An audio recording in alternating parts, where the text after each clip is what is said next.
ಮನೆಯಲ್ಲಿ ದೊಡ್ಡವರು ಹೆಚ್ಚು ಹೊತ್ತು ಮೊಬೈಲ್ ಬಳಸುತ್ತಾ ಇರ್ತಾರೆ.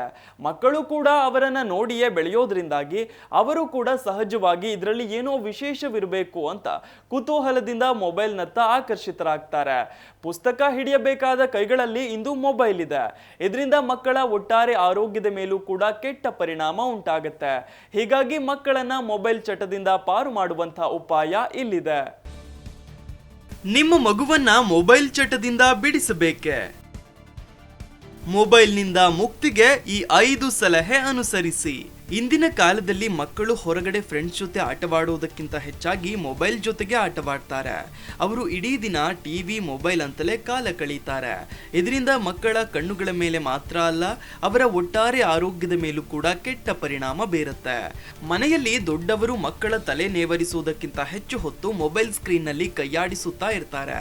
ಮಕ್ಕಳು ನಮ್ಮನ್ನ ನೋಡಿಯೇ ಬೆಳೆಯೋದ್ರಿಂದ ಅವರು ಕೂಡ ಇದರಲ್ಲಿ ಏನೋ ವಿಶೇಷ ಇರಬೇಕು ಅನ್ನೋ ಕುತೂಹಲದಿಂದ ಮೊಬೈಲ್ನತ್ತ ಆಕರ್ಷಿತರಾಗ್ತಾರೆ. ಪುಸ್ತಕ ಹಿಡಿಯಬೇಕಾದ ಕೈಗಳಲ್ಲಿ ಇವತ್ತು ಮೊಬೈಲ್ ಇದೆ. ಇದರಿಂದ ಅವರು ಸಾಕಷ್ಟು ಸಮಸ್ಯೆಯನ್ನು ಎದುರಿಸುತ್ತಿದ್ದಾರೆ. ಊಟ ತಿನ್ನಿಸುವುದರಿಂದ ಹಿಡಿದು ರಾತ್ರಿ ಲಾಲಿ ಹಾಡಿ ಮಲಗಿಸುವವರೆಗೆ ತಂದೆ ತಾಯಂದಿರು ಮೊಬೈಲ್ ಮೊರೆ ಹೋದ ಹಿನ್ನೆಲೆ ಮಕ್ಕಳು ಕೂಡ ಈ ಮೊಬೈಲ್ ಅನ್ನೇ ಜೀವನದ ಒಂದು ಭಾಗವನ್ನಾಗಿಸಿಕೊಂಡಿದ್ದಾರೆ. ಅವರನ್ನ ಮೊಬೈಲ್ ಚಟದಿಂದ ಪಾರು ಮಾಡೋದು ಹೇಗೆ ಅಂತ ಪೋಷಕರ ಚಿಂತೆಯಾಗಿರಬಹುದು. ಆ ನಿಟ್ಟಿನಲ್ಲಿ ನಿಮ್ಮ ಮಗುವನ್ನ ಮೊಬೈಲ್ ಚಟದಿಂದ ಬಿಡಿಸೋದಕ್ಕೆ ಈ ಸಲಹೆಗಳನ್ನು ಪಾಲಿಸಿ. ಮೊದಲಿಗೆ ಸಮಯದ ಮಿತಿ ಹೊಂದಿಸಿ. ನಿಮ್ಮ ಮಗು ಮೊಬೈಲ್ ಜೊತೆ ಹೆಚ್ಚು ಸಮಯ ಕಳೆಯುವುದನ್ನು ತಪ್ಪಿಸಲು ಇದು ಉತ್ತಮ ಮಾರ್ಗವಾಗಿದೆ. ಹಾಗಾಗಿ ನೀವು ಅವರ ದೈನಂದಿನ ಚಟುವಟಿಕೆಗಳ ಮೇಲೆ ನಿಗಾ ವಹಿಸಿ ಸರಿಯಾದ ದಿನಚರಿಯನ್ನ ರೂಪಿಸಿ. ಮೊಬೈಲ್ ಫೋನ್ಗಳನ್ನು ದಿನದಲ್ಲಿ ಸ್ವಲ್ಪ ಹೊತ್ತು ಮಾತ್ರ ಬಳಸುವಂತೆ ತಿಳಿಸಿ. ಇನ್ನು ಆರೋಗ್ಯಕರ ಆಹಾರ ಕ್ರಮ. ನಿಮ್ಮ ಮಗುವಿನ ಆರೋಗ್ಯಕ್ಕಾಗಿ ಉತ್ತಮ ಆಹಾರ ಕ್ರಮಗಳನ್ನು ಪಾಲಿಸಿ. ಹಾಗೆಯೇ ಮಕ್ಕಳ ಕಣ್ಣು ಮತ್ತು ಮೆದುಳಿನ ಆರೋಗ್ಯವನ್ನ ಉತ್ತಮವಾಗಿಡುವಂತಹ ಆಹಾರ ಪದಾರ್ಥಗಳನ್ನು ಅವರಿಗೆ ನೀಡಿ. ಹಾಗೆಯೇ ಮೊಬೈಲ್ ಬಿಟ್ಟು ಹೊರಗಡೆ ಸ್ನೇಹಿತರೊಂದಿಗೆ ಆಟವಾಡಲು ಪ್ರಚೋದಿಸಿ. ಇನ್ನು ಆರೋಗ್ಯಕರ ನಿದ್ರೆ. ಮಕ್ಕಳಿಗೆ ಪ್ರತಿದಿನ ಉತ್ತಮ ನಿದ್ರಾಕ್ರಮವನ್ನ ಅನುಸರಿಸಿ. ಅವರು ನಿದ್ರೆಯ ಸಮಯದಲ್ಲಿ ಮೊಬೈಲ್ನಲ್ಲಿ ಕಾಲ ಕಳೆಯುತ್ತಿದ್ದರೆ ಅವರಿಗೆ ಇದು ಆರೋಗ್ಯಕ್ಕೆ ಒಳ್ಳೆಯದಲ್ಲ ಅಂತ ತಿಳಿಸಿ. ಮೊಬೈಲ್ನಿಂದ ಕಣ್ಣುಗಳ ಮೇಲೆ ಯಾವ ರೀತಿ ಹಾನಿಯಾಗತ್ತೆ ಅನ್ನೋದನ್ನ ತಿಳಿಸಿ. ನಿದ್ರೆ ಆರೋಗ್ಯಕ್ಕೆ ಎಷ್ಟು ಒಳ್ಳೆಯದು ಅಗತ್ಯ ಅನ್ನೋದನ್ನ ವಿವರಿಸಿ. ನಿದ್ರೆಗೂ ಮುನ್ನ 2 ಗಂಟೆಗಳ ಮೊದಲೇ ಮೊಬೈಲ್ ಪಕ್ಕಕ್ಕಿಡುವಂತೆ ತಿಳಿಸಿ. ಹಾಗೆಯೇ ಬಹುಮುಖ್ಯವಾಗಿ ಅವರ ಸ್ನೇಹಿತರಾಗಿ. ನಿಮ್ಮ ಮಕ್ಕಳಿಗೆ ಉತ್ತಮ ಜೀವನ ಶೈಲಿಯನ್ನು ಅನುಸರಿಸಲು ಕಲಿಸೋದಾದ್ರೆ ಮೊದಲು ನೀವು ಅವರಿಗೆ ಸ್ನೇಹಿತರಾಗಿ. ಆಗ ಅವರು ತಮ್ಮ ಸುಖ ದುಃಖಗಳನ್ನು ನಿಮ್ಮೊಂದಿಗೆ ಹಂಚಿಕೊಳ್ತಾರೆ.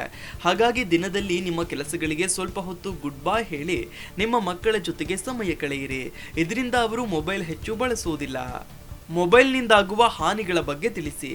ಮಕ್ಕಳಿಗೆ ಮೊಬೈಲ್ ಟಿವಿ ಬಳಸೋದ್ರಿಂದಾಗಿ ಆಗುವ ಹಾನಿಗಳ ಬಗ್ಗೆ ಮನದಟ್ಟು ಮಾಡಿಕೊಡಿ. ಇದರ ನೀಲಿ ಬೆಳಕು ಕಣ್ಣುಗಳ ಮೇಲೆ ಯಾವ ರೀತಿಯಾಗಿ ಪರಿಣಾಮ ಬೀರುತ್ತೆ ಅನ್ನೋದನ್ನ ಅವರಿಗೆ ವಿವರಿಸಿ. ಇದರಿಂದ ಮೆದುಳು ಹೇಗೆ ಹಾನಿಗೊಳಗಾಗತ್ತೆ ಅನ್ನೋದನ್ನ ತಿಳಿಸಿಕೊಡಿ. ಆಗ ಮಕ್ಕಳು ಅದರಿಂದ ದೂರವಿರ್ತಾರೆ. ಈ ರೀತಿಯಲ್ಲಿ ನಿಮ್ಮ ಮಕ್ಕಳನ್ನ ಮೊಬೈಲ್ ಟಿವಿ ಮುಂತಾದವುಗಳಿಂದ ದೂರವಿರಿಸಿ. ಅವರ ಆರೋಗ್ಯದ ಬಗ್ಗೆ ಪೋಷಕರು ಹೆಚ್ಚು ಗಮನ ನೀಡಿ. ಇದರಿಂದ ಅವರಿಗೆ ಮುಂದಿನ ಭವಿಷ್ಯದಲ್ಲಾಗುವ ಹಾನಿಯನ್ನ ತಡೆಯಬಹುದು. Desk bureau Zee Kannada news. Zee Kannada news ಈಗ ನಿಮ್ಮ ಮನೆಯಲ್ಲೇ ನೋಡಿ. ಎಲ್ಲ ಕೇಬಲ್ಗಳಲ್ಲಿ ಈಗ ಲಭ್ಯ.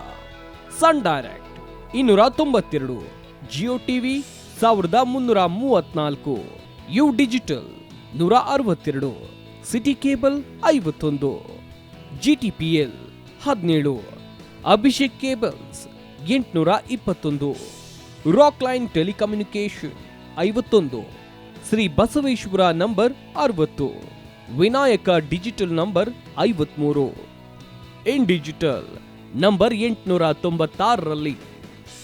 ನಿಮ್ಮಿಸ್ತದ ಜಿ ಕನ್ನಡ ನ್ಯೂಸ್ ನೋಡಿ ಆನಂದಿಸಿ.